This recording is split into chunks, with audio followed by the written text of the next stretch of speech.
ड्रामों में बावकार और अच्छी औरत वो है जो समझौता करने पर हरदम राजी हो जाती है।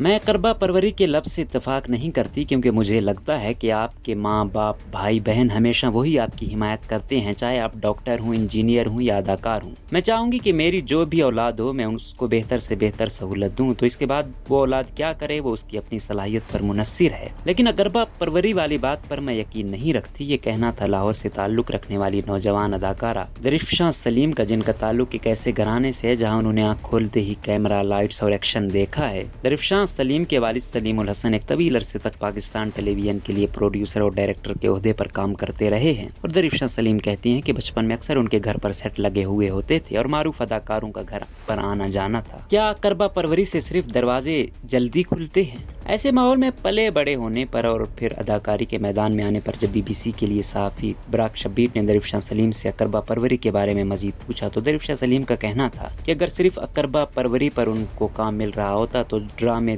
दिलरुबाब में उनका एक छोटा किरदार ना होता। ताहम उन्होंने ये तस्लीम किया कि अकरबा परवरी की मदद से वो दरवाजे जरूर खुल जाते हैं, जिसके लिए दीगर लोगों को साल 2 साल लग जाते हैं। मुझे अब लगता है कि जिस दौर में हम रह रहे हैं इसमें ऑडिशन देना, लोगों से मिलना इतना मुश्किल नहीं है। हम सबको मुश्किलात का सामना करना पड़ता है। मुझे लगता है कि मैं अभी भी मुश्किलात से गुजर रही हूँ। तो मेरे ख्याल में एक रास्ता होता है और एक सफर होता है जिससे आपको गुजरना होता है, लेकिन अकरबा परवरी का इससे कोई लेना देना नहीं होता, कम अज कम मेरे कैरियर में अब तक तो नहीं। ड्रामों में सिर्फ समझौता करने वाली औरत अच्छी और बावकार। पाकिस्तानी ड्रामों में औरतों के किरदार और उन पर लिखी गई कहानियों के बारे में बात करते हुए दरिफ्शां कहती हैं कि उनको ये लगता है कि टीवी ड्रामों में चलने वाला बयानिया औरत का ही होता है और वो मुआशरे की ही अक्कासी कर रहा है। ताहम इस पे तबसरा था कि पाकिस्तानी ड्रामों को इस बात पर सोचना चाहिए कि वो किरदारों की ऐसी नुमाइंदगी करें जिसकी मदद से मुआशरे में तब्दीली लाने के बारे में सोचा जाए। टीवी ड्रामों पर औरतों के किरदार के बारे में वो कहती हैं कि हम उसी औरत को बावकार और अच्छी औरत के तौर पर देखते हैं जो समझौता करने पर हरदम राजी हो जाती है। हमने देखा ही यही अपनी जिंदगियों में। हमें अरे ड्रामों में हीरोइन का किरदार हमेशा एक मस्बत किरदार के तौर पर दिखाया जाता है, उसमें अच्छाई और बुराई दोनों अंसर शामिल नहीं होते। तो मेरा ये इख्तिलाफ है कि स्क्रिप्ट राइटर या किसी से भी कि कोई इंसान सिर्फ अच्छा कैसे हो सकता है। हम सब में अच्छाइयाँ भी हैं और बुराइयाँ भी हैं। हाँ, कुछ भी में अच्छाइयाँ ज्यादा हैं, तो बस मुझे यही होता है कि हम में से कोई इतना अच्छा तो नहीं है, तो हम क्यों ऐसी नुमाइंदगी अपनी टीवी पर कर रहे हैं। इसकी मिसाल देते हुए परदेश में किरदार जुबैदा के बारे में कहती हैं कि शायद यही हमारी आवाम देखना चाहती है, जिसको इसी तरह दिखाया कि वो हालात से समझौता कर रही है और वो इस हद तक समझौता करने पर तैयार है कि वो अपने बच्चों को नजरअंदाज कर रही है। मुझे लगता है कि हमारे टीवी पर एक ग्रे किरदार यानी एक नॉर्मल शख्स, एक नॉर्मल औरत का किरदार अभी तक पेश नहीं किया गया। हो सकता है कि आई हूँ, लेकिन बहुत कम, क्योंकि हम तारीफ ही उस किरदार की करते हैं तो सिर्फ रो रही होती हैं या वो उन्हीं मर्दों के पास वापस जा रही होती हैं जिन्होंने उनकी तस्दीक की हुई होती है। ताहम वो कहती हैं कि परदेश जैसे ड्रामों के स्क्रिप्ट में मवाजना भी दिखाया गया है। इस ड्रामे में वो अमन नामी लड़की का किरदार अदा कर रही हैं, जिसके बारे में वो कहती हैं कि जहाँ एक जानिब जुबैदा है तो वहीं दूसरी जानिब अमन भी है और स्क्रिप्ट में इन दोनों का अच्छा मवाजना किया गया। हालांकि अमन जुबैदा की बेटी है।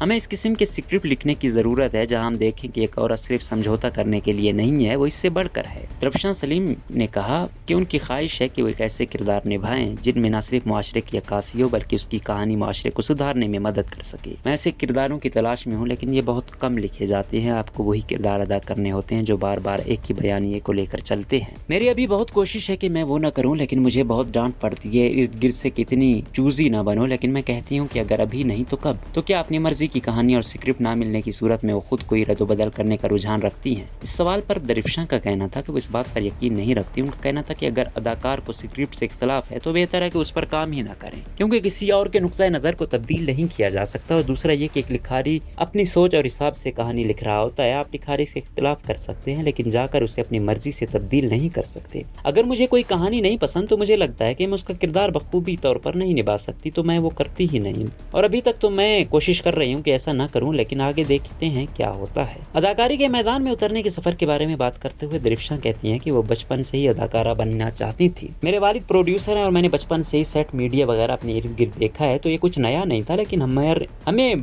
बड़े ख्याल से रखा जाता था। मेरे वालिदैन का हमेशा से ये कहना था कि पढ़ाई को तरजीह दो, तो मैंने कभी इस दुनिया को खुली आंख से नहीं देखा। मैं हमेशा से अदाकारा बनना चाहती थी, लेकिन मैंने कभी अपनी इस ख्वाहिश का इजहार नहीं किया और اور والدین کو کبھی نہیں بتایا۔ میں بڑا پڑھاکو بچہ تھی ایک وقت پر۔ درفشاں بتاتی ہیں کہ جب وہ بیرون ملک سے وکالت کی ڈگری لے کر واپس آئیں تو اپنی والدہ کو اپنی اداکاری کی خواہش کا بتایا تو ان کی تو ہنسی ہی چھوٹ گئی۔ میری والدہ کو لگا کہ بس یہ وقتی جنون ہے، والد کو بھی یہی کہا تو وہ خاموش رہے۔ اس کا بس یہ تھا کہ اتنی ڈگری حاصل کی ہے تو اب اس کے بعد TSS کرو۔ میری والدہ بھی یہی چاہتی تھی تو بس چند ماہ تک یہی چلتا رہا۔ پھر کچھ عرصے بعد میری والدہ نے کہا کہ اس کو جانے دیں، نہ اسے اداکاری آتی ہے نہ اسے کچھ اتنا پتا ہے، بس کیا شوق آ گیا ہے ایک دم سے، پورا بچپن کچھ نہیں کیا، اب اس کو کیا شوق آ گیا۔ اس فیلڈ میں داخل ہونے کے بارے میں بات کرتے ہوئے درفشا سلیم کہتی ہیں کہ اس کے لیے ان کے والد کے دوست کاشف محمود نے بہت مدد کی اور حمایت کرتے ہوئے ان کے والدین کو اس بات پر تیار کیا کہ وہ اپنی بیٹی کو آڈیشن کے لیے جانے دیں۔ کاشف انکل کے کہنے پر میں گئی اور آڈیشن دیا اور بہت سارے پروڈکشن ہاؤسز کو آڈیشن دیا۔ اس کے ایک ہفتے بعد ہی مجھے فون آنے شروع ہو گئے اور اس طرح مجھے دلربا میں کام ملا۔ درفشا سلیم کہتی ہیں کہ دلربا ڈرامے میں کام مکمل کرنے کے بعد جب وہ واپس لاہور گئیں تو اس وقت کووڈ کی وبا کے باعث ملک بھر میں لاک ڈاؤن لگ گیا اور ان کی والدہ نے ان کو کہا کہ اب وہ کہیں باہر نہیں جائیں گی جب تک کہ یہ سارا معاملہ حل نہ ہو جائے۔ پھر ایک روز میں کچن میں کام کر رہی تھی جب میرا فون بجا اور سر ندیم بیگ فون پر تھے اور انہوں نے کہا کہ ایک اچھی سیریل ہم شوٹ کر رہے ہیں۔ میں نے پوچھا کب، تو انہوں نے کہا کہ بس 2 ہفتے میں جانا چاہ رہے ہیں۔ تو وہ کووڈ کے عروج کا دور تھا اور ساری فلائٹس بھی بند تھی۔ پھر میرے ایک دوست نے مجھے بذریعہ روڈ کراچی تک پہنچایا جہاں پھر میں نے بھڑاس ڈرامے میں کام شروع کیا، بالکل کووڈ کے زمانے میں۔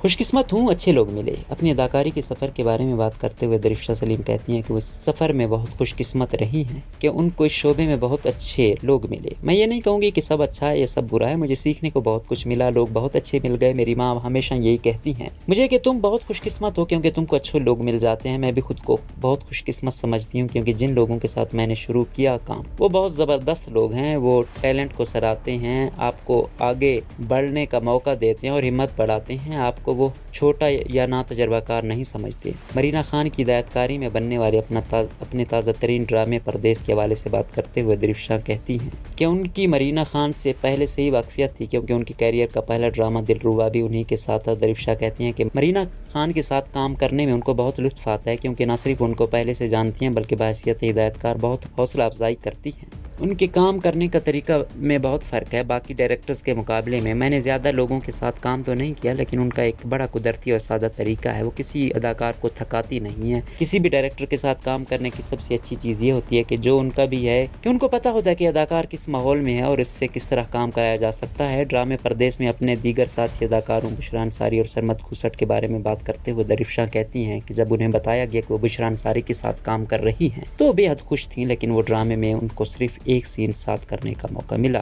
البتہ سرمد کھوسٹ کے بارے میں بات کرتے ہوئے درفشا کا کہنا تھا کہ وہ نہ صرف ان کے انتہائی قریبی دوست ہیں بلکہ ان کے لیے انتہائی اہمیت کے حامل ہیں۔ ان کے ساتھ تو کام کرنے کا اتنا مزہ آتا ہے کیونکہ وہ اتنے قدرتی اداکار ہیں، آپ کا کوئی کمال نہیں ہوتا اگر آپ اداکاری کریں سرمد کے سامنے، کیونکہ سرمد آپ کو ایسے جذبات دیتے ہیں اور ایسی قوت دیتے ہیں ایک سین کرنے میں کہ جب آپ اسے کرنے میں گم ہو جاتے ہیں تو آپ خود کو روک نہیں سکتے۔ درفشا کہتی ہیں کہ جب وہ سرمد کھوسٹ کے ساتھ کوئی سین کرنے کے بعد ان سے کہتی ہیں کہ اگر وہ ذرا بھی اچھی اداکاری کا مظاہرہ کر سکی ہیں تو سرمد کی بدولت ہی ممکن ہے، وہ اپنی آنکھوں سے جذبات پیش کر سکتے اور وہ ایک اداکار کی خوبی ہی یہی ہوتی ہے۔ شوبز کے شعبے میں اپنی دوستیوں اور ساتھی اداکاروں کے ساتھ تعلق پر درفشا سلیم کہتی ہیں کہ ان کا شمار ان لوگوں میں ہوتا ہے جو کام کو کام کی حد تک رکھتے ہیں۔ میری سب سے اچھی دوستی ہے لیکن ان سب کو مجھ سے یہ گلہ رہتا ہے کہ تم سیٹ پر تو بالکل مختلف شخصیت کی ہوتی ہو اور اس کے بعد پہچانتی ہی نہیں ہو، کال نہیں کرتی، ملاقات نہیں کرتی، ساتھ نہیں آتی ہو۔ درفشا کا اس بارے میں کہنا ہے کہ وہ اپنے گھر میں ہی رہنا زیادہ پسند کرتی ہیں اور شوٹ ختم ہوتے ہی لاہور واپس چلی جاتی ہیں۔ میرے لیے یہ جگہ یعنی کراچی صرف کام کے لیے ہے،